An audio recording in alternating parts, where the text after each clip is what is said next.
Sur cette image, nous sommes 3 minutes avant que l'incendie ne se déclare dans le bar-boîte de nuit de Crans-Montana.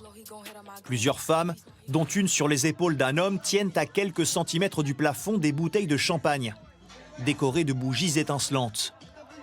Quelques instants plus tard, le plafond prend feu et tout s'embrase en une fraction de seconde.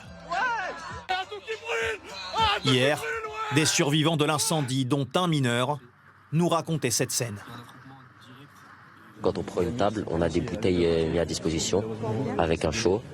Et en fait, le seau, c'était un monsieur avec une dame sur les épaules, avec 2 bouteilles dans chaque main et les bougies d'anniversaire qui font des étincelles en l'air. Donc en touchant le plafond, ça a créé un feu et c'est parti en 30 secondes. C'était irrespirable, on voyait plus rien, on fumait plein les yeux, c'était le chaos. Mais je me suis vraiment posé la question, c'est est-ce que je vais mourir comme ça? Ces bougies étincelantes seraient-elles à l'origine de l'incendie? C'est une piste des enquêteurs qui analysent toutes les images de cette soirée. Sur le plafond du sous-sol de l'établissement, des panneaux en mousse anti-bruit. Ils sont composés d'un matériau très inflammable s'il n'est pas suffisamment bien isolé.